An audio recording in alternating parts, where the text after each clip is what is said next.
So the astrology of the week of 23 May 2022 through 29 May 2022 is a week really of great power and great force. This is a week that's been on my radar for a long time because we have Venus, Mars, Jupiter, and the Moon in Aries together. There will be a 4-planet, traditional planet, Aries stellium this week. And so it's all about this kind of force of life, of the power of the Aries element, the moving out from and into things. And then we get Venus into Taurus at the end of the week to try to soften this transition.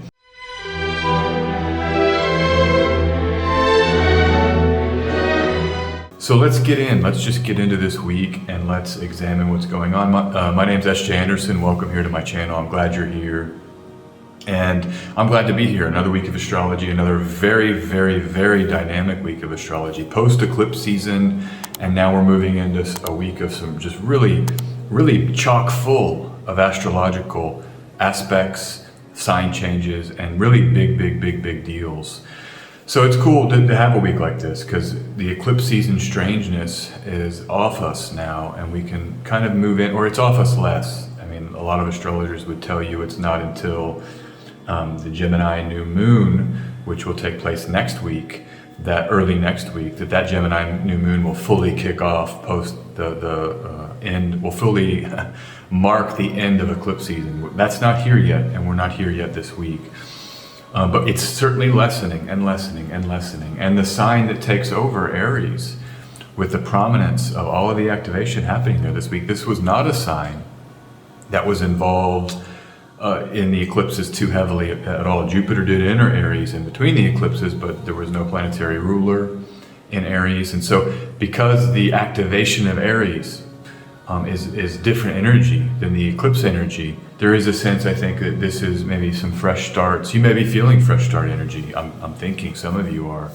Some of you probably felt that ingress of Jupiter. I know I did, very palpable even the next day. And then that second eclipse, getting through that, and then now that was over, and it's a sort of a breath of fresh air. Gemini season is here. The sun is in Gemini. We had the Mercury cazimi. So there's a lot of fresh, so-called masculine energy with the Gemini Aries activation right now. 2 planets in Gemini as I record this, though Mercury does come into Taurus tomorrow at 3 in the morning, so hours from now Mercury will be into Taurus, but still the sun is in Gemini. And so there's a lot of this masculine energy in the symbolism. What is that? Do things, out into the world, maverickism. It's very Aries. Aries is certainly a so-called masculine archetype. And we say so-called, I do put it in quotes because we know, there's baggage with that term, but we all have, I think, a masculine and a feminine. We all have those energies in us at different levels at different times. So, okay, so, this is the major ideas of the week. I'm just trying to see what else is going on here. I guess the main themes, I'll jump into those right now. I mean, number one is that Mars enters Aries. And this write-up is wrong, so I'm just going to delete this, and instead of, let's see here, that was wrong, that Mars enters Aries, right, but the rest of these are right. But Mars enters Aries, and this is Mars's fire sign home, and so we're going to have maybe inspiration and maybe that energy, that final push you might need, or that we'll need to take action in that Aries sector. So look for that. With Mars entering Aries, joining Jupiter. They conjoin this week on Sunday at noon. You get a Mars-Jupiter conjunction, that once-a-year conjunction. Most often once a year, unless there's a retrograde with Jupiter involved, the Mars retrograde with Jupiter involved. But, this is, I remember the last time this happened, or was it 2 times ago? I think it might have been 2 times ago. There was these fires, there was explosions in the sky. Oh, that was the Mars-Jupiter square, the Aries-Capricorn Mars-Jupiter square that happened, where you had some pretty literal astrology. And I think in this case with Mars and Jupiter, maybe there's fires. I don't know about the fires that are out there in the world, but that I could see how that symbolism, expanding the fire energy, could hit this week with the Mars-Jupiter that perfects on Sunday, but upon Mars's entry into Aries, which takes place on Wednesday at 1 early in the morning here in Central Europe, that is going to mean as soon as Mars enters Aries, it's applying to Jupiter.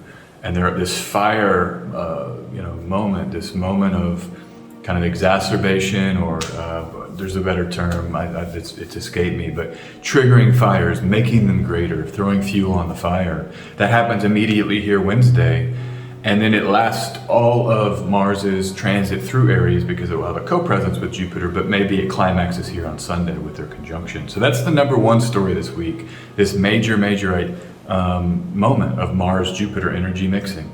It's this week. Second story, Venus enters Aries and can help us revive a post-eclipse season.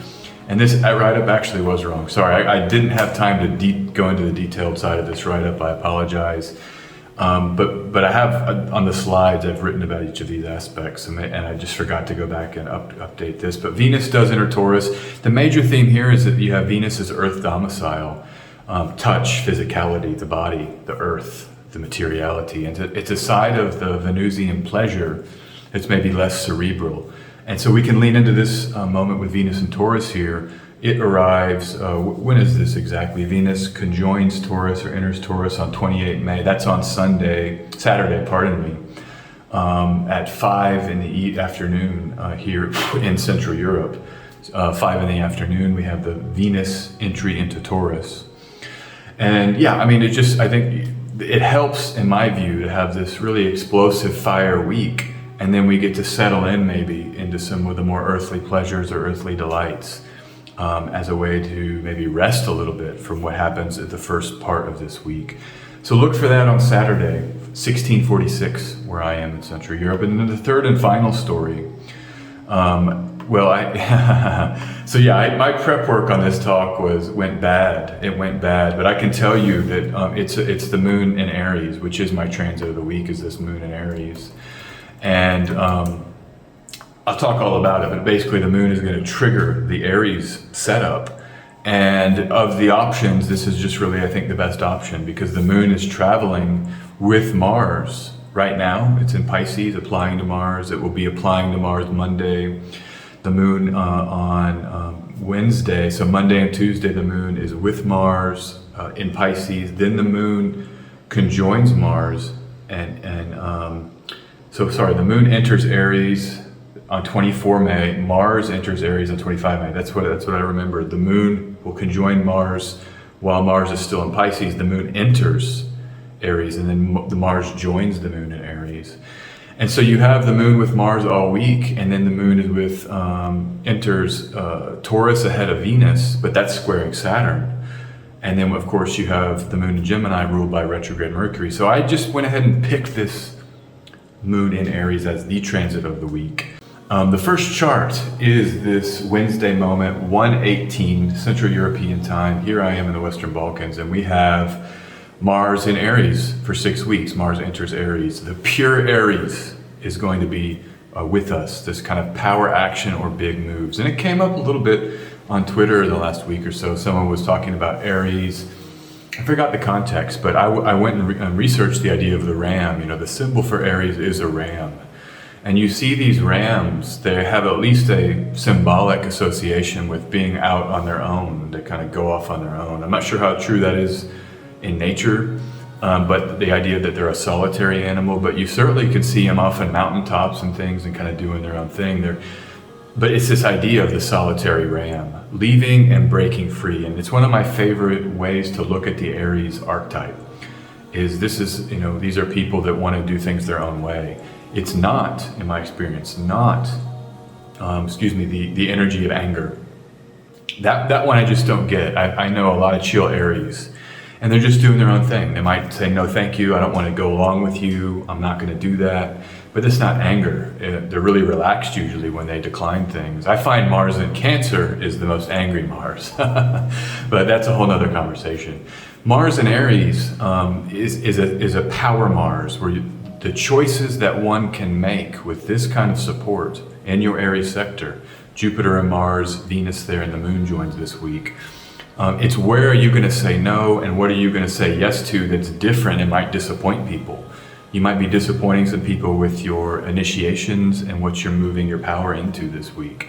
And that's fine, And I think of the Two of Wands, the Tarot card, the Rider-Waite-Smith deck, there's a person on a hilltop. It's kind of that ram, right, in the mountains, standing with these two wands and kind of looking out over at their dominion, I think is the Crowley deck, the Thoth deck, the name for the card, but it's looking out and it's a solitary person kind of looking at their power, and that's what I think we might be called to do this week, is moving into our power in a way that is less considerate of others. And that might be where Mars also, Aries gets a down reputation too, is that it's kind of about the self. Remember, the sun is exalted here, the planet of the self, of the centralization of the selfhood. And then Mars, the planet of action, we act from a place of centering the self.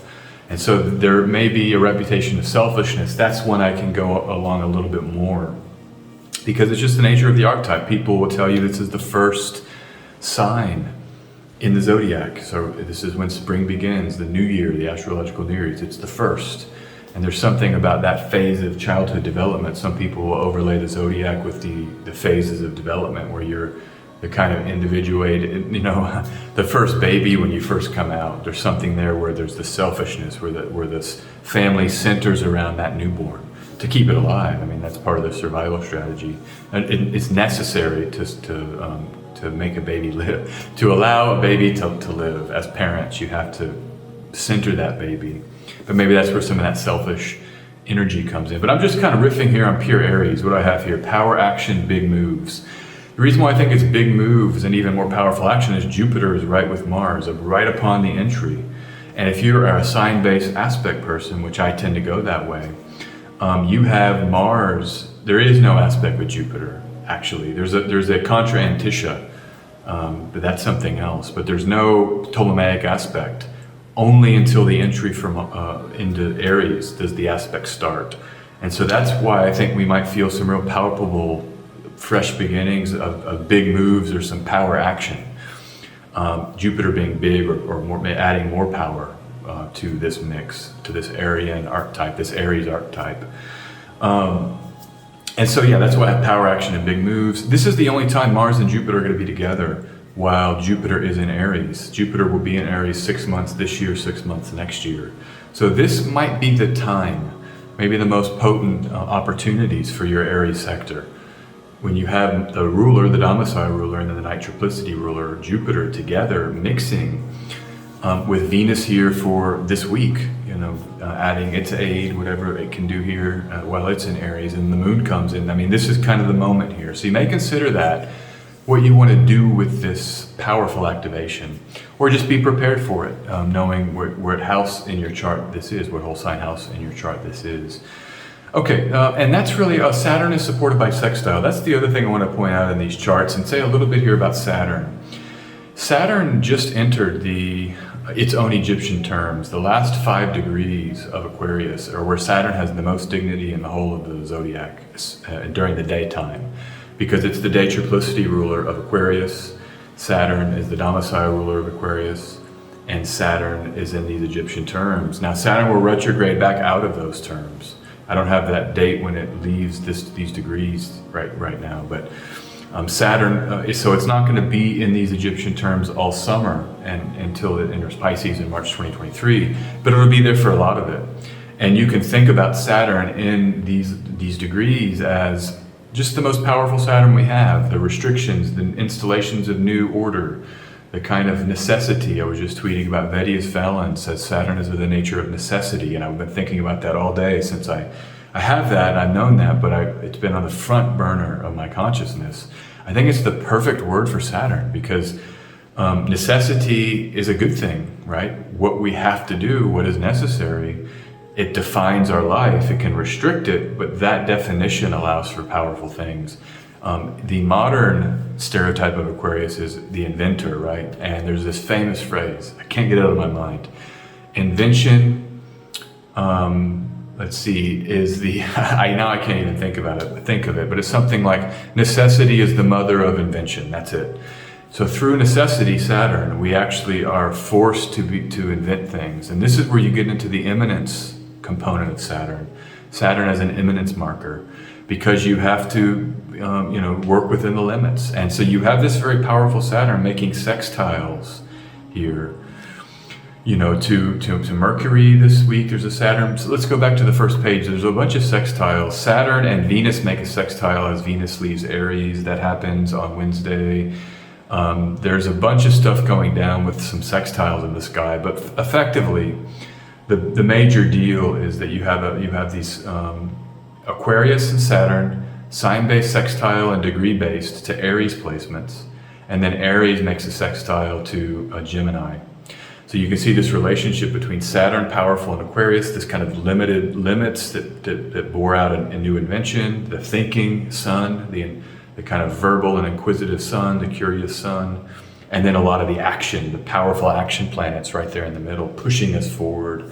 So it's a really nice setup with trines and sextiles and these so-called masculine signs this week. And so just, there may be opportunities for you right now. Your life may be moving, and you may need to be riding that bull, riding that bull of life, just kind of hanging on, ride the bull. Maybe that's more when Venus enters Taurus later in the week, but this might be a time just to know there's a lot of balls being juggled, and you're going to have to manage that and bring extra energy to push through. And I think you'll have the energy with these supportive trines and sextiles. Okay, next I want to take a look at the transit of the week, this Aries moon. And I talked about it a little bit already, but you have the moon traveling through Pisces and I'll get my solar fire up for this. I think this is worth seeing in real time. Give me 1 second. I'm just gonna, get the page up, the proper page.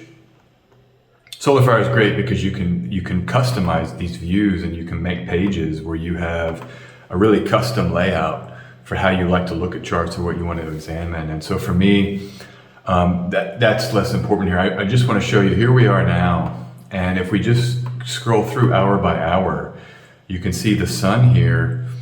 And it's hard it's moving, but the sun, moon, and Mars, there it is. I mean, it's traveling in Pisces. It's with Mars, the moon is.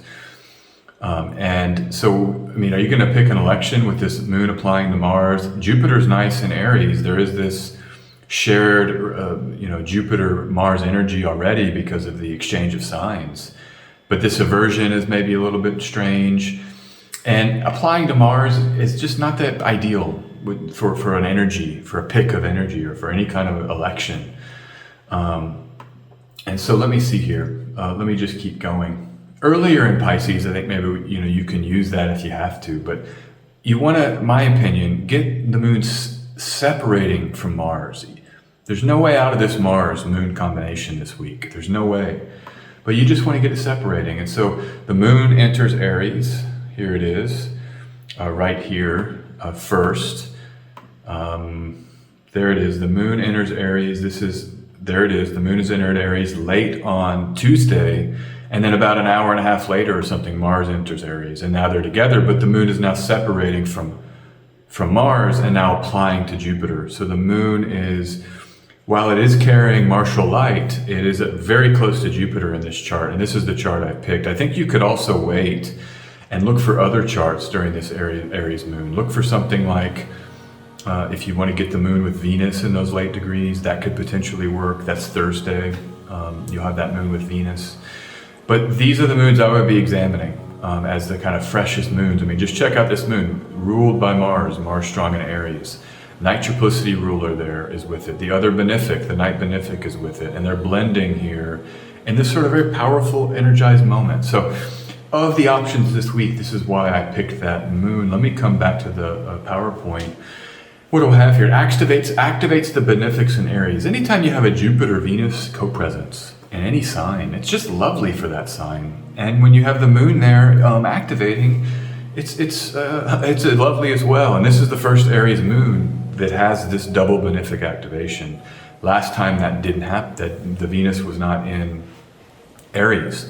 And so that alone, setting aside Mars being there, the domicile ruler, gives us the opportunity to blend with pleasure and hope and vision and abundance in this kind of forceful, decisive versions of that. You may want to celebrate with friends, or have a party, deliberately kind of go out on a little adventure in your city. I like doing that. You just put your bag on, get some cash, and just go out, and who knows where you're going to end up. Go to where crowds are. Just go be where people are having fun. Go have, if you drink, go drink. If you don't drink like me, go drink the tea, and like go, but still dance or do whatever you want to do. This is a very passionate energy, an impassioned energy of optimistic celebration. And so if you can capture some of that, this is the kind of stuff I would think about for an election. And this isn't, just to be clear, I know I'll say this, this is not an election. I mean, to do an election, you would need a whole nother set of factors, something you might have a natal chart to root it in. This is just my read for kind of the best energy. You astrologers out there know how to work this into an election. But if you're not an astrologer, you can just think here, like the moon in Aries. You can go back in the video and you can see where I've got the moon in Aries, 24 May, 23:39 to 27 May, 8:22.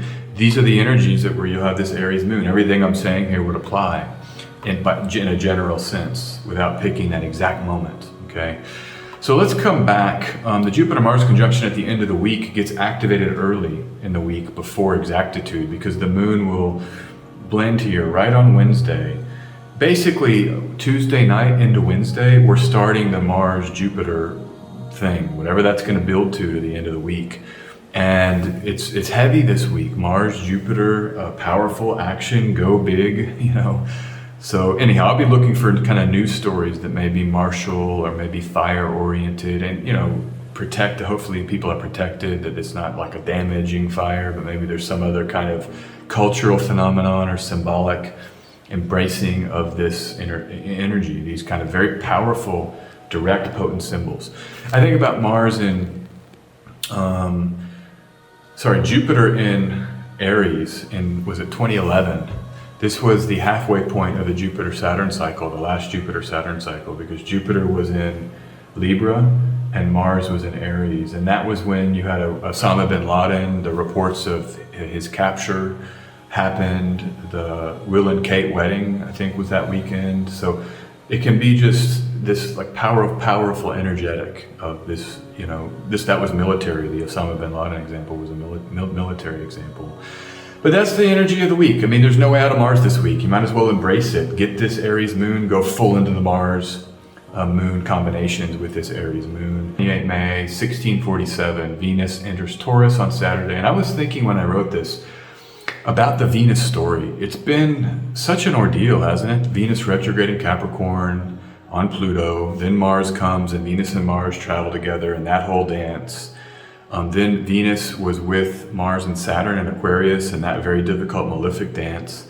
Finally, on April 5th, Venus came into Pisces, and there was a real nice pocket there of an exalted Venus with Mars, Jupiter in domicile in Pisces. But then eclipses hit, and Venus was tasked with so much responsibility, ruling that first eclipse. And so it's just, I don't know, this to me, the problem with this Venus in Taurus, and I'll just get it right out of the gate here, is that Saturn squares Venus. This Aquarius Saturn is squaring Venus, okay, by sign the whole transit. And then the North Node is there. So it's the eclipse energy, right? And so this Venus is basically a cleanup job, is my sense. It's the kind of pleasures that come. I was just watching Messiah. I don't know if you've seen this show, and no one really knows about it. It didn't get much traction, I don't think, but a really interesting show. And there's a lot of like violence in that show, but you can see people recovering, after the explosion they're in. This to me feels like the Venus in Taurus that we get this year, which is more of a recovery. It's kind of like tending to soft spots that may need extra support. It's like, I want to kiss your boo-boo, this kind of thing. I remember that happened to me. I mean, I think my mom, my grandmother's like, let me kiss your boo-boo, or I've seen that. But you have the boo-boo or the injury or the woundedness, and this is just to soften it up. This Venus in Taurus comes in. And so, what might that look like? Listening to your favorite music. Now, this is the Earth Venus, and I was thinking about this distinction earlier. Venus in Libra is very much mind and idea orientated, and the beauty of language and the poetics and the agreements we make sort of intellectually with people, and how that can feel good. Okay, we're on the same page, babe. Okay, great. I love that. And you have this kind of settledness with more of the mental side of things, or even the intellectual side of art. I mean, you've been watching these art films. What did I see recently? The Unbearable Lightness of Being. beautiful movie, my God. And it's very Venus because it's about love and sex, but yet it's the beauty of the photography, and it's about communism in Prague. And so there's a whole heady side and an intellectual component, but yet this kind of earthy intellectualism, this beauty through, through the mind and through the mind's ability to express creatively. This is one side, but then the Earth, Venus, and there's plenty of that in the unbearable lightness of being. There's a lot of beautiful, earthy moments. Some photographer with nudes, with a nude model, and just lovely, the beauty of life, right? But coming back here, this is the side of the Earth sign where Venus expresses through. And what is the Earth? Anytime I think about signs, Earth is obviously earth, dirt. But what are the triplicity rulers of Earth signs? The Moon and Venus. And then the Mars is the supportive. So these are the Moon in particular is the body, and Venus is the adornment of the body and the pleasures and the feel good of the body. So this feels to me to be more rooted in physical comfort, this Venus, as opposed to maybe the more intellectual kind of stimulation of a Venus. And so, just what I'm saying here is like, you might want to just, what can you do to feel good, feel pleasurable? Drink your tea. I've got my Earl Grey here. Drink, anything you do that you like to do for fun and pleasure. And Venus joys in the 5th house. I think about the 5th house often in readings. I tell people like, okay, what's your hobbies? What are you passionate about? What do you like to do? What makes you happy or gets you going, so-called? And I think there's something to be said for Venus and Taurus as a version of what gets us going and what kind of makes us feel pleasure and happy, and more of an intuitive, maybe bodily sense, where we're not have to think. It's like, I know I like to drink tea. I know I like to walk in the parks around my neighborhood. I love being in the park, sitting there, seeing people play, just feeling it, being present with it, and it's a fixed sign. So maybe you want to stay seated for a while, or stay in under the covers maybe, but I feel like this is more like daytime pleasure stuff. Venus, after all, is the day triplicity ruler of Earth signs as well. And so this is kind of an outward, the green spaces that we can traverse for pleasure. So I was thinking about the fixed sign. I do think about this Rolling Stone song, Start Me Up. Have you heard that? When you start me up, I never stop. There's a football game here. The guys are happy to get someone scored a goal, but it's like we get settled into a pleasure and we don't want to break free from that. We can really get ensconced or kind of, lodged in a place of feel good. And that is something I would consider. You might deliberately do that over the next period. Find somewhere to feel good and stay there and say, no, I'm not going to get up. I'm going to stay on this bench. I'm going to stay reading my book on this bench, or, with my lovers or friends, and get my massages or whatever it is. This is the kind of thing you want to do. All right, let me see here. What else? Yeah, the fire journey comes earlier this week. The fire journey is actually in this moment. The Venus ingress happens, and then Mars is still applying to Jupiter. And so maybe there's some room for some physical enjoyment or physical delight this weekend as you're like these explosive fireworks of Aries with Mars and Jupiter. Now Venus and Taurus is kind of a grounded energy to enjoy something in a maybe more localized or deliberate fashion. I just have this Venus square Saturn, and with the nodes. I've already talked about that, but just know, this might not be the smoothest ride. You've got Uranus there, I see, and so Venus, all of the Taurus transits for a while are not as easy. Check in with the tarot, with the cartomancy deck, and see just what other symbols we may want to bring in here. Let me see what I got going on here. Let's just get a card. All right, let's see. This is the, let me check here. Let me see what it is. This is I've just done some reorganizing of my files during this Mercury retrograde and backed everything up, but I have some new systems. My file stuff was getting so out of control. And so I've used this, it's great for Mercury retrograde, reorg, refine, go back over. That's how I used it. I backed everything up before the retrograde station. And now I've used the retrograde station to kind of reorder and reorganize. But let me get here. So this is going to be the 6 of Hearts. I love this card, Harmony, Sun in Scorpio. It's that middle decan of Scorpio where the Sun has power, has a decan there. What I would just say about it, I'm just curious, like about the pleasurable side of this card with the Sun in Scorpio. The sixes are lovely in the tarot tradition, and this can imply like emotional satisfaction. This can imply like alignment when we put our light to our maybe deeper emotional issues, and we're finally feeling aligned and healed and settled. Like, okay, that grief process is a little over now. I've integrated that pain. And there could be a new sense of harmony and cohesiveness around the emotional life.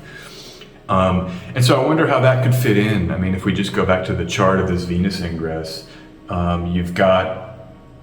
there's nothing really going on in Scorpio, but this whole story of the Taurus activation is of course opposite Scorpio. And I think it may just bring us back into, I mean, Mars is extremely powerful in Aries, the ruler of Scorpio, the Sun is in Gemini.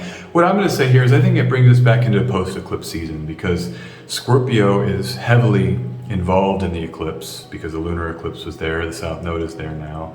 Venus was involved in both eclipses because, well, the first one mainly, but now Venus is in Taurus to kind of heal that where the solar eclipse was, that sector, and now you have this whole axis, I guess is what I'm saying, of Taurus Scorpio. Look for it as you're healing from the eclipse cycle, as you're thinking about integrating what you went through. I think now we can kind of do that in a much more supportive way with Mars and Venus, those two rulers of where the nodes are. Long way of saying here, the rulers of the lunar nodes are both now in their domicile starting this week. And I think this is a great time to like think about, what do those eclipses mean? What changes did you make? What new decisions did you do? And then getting into action to pursue and kind of follow up on those changes in a way where you have supported transiting domicile rulers for those sectors. So, okay, that's the weekly astrology. That's the weekly tarot. Thanks for being here. Glad you're here. Have a great week ahead, and I'll talk to you really soon.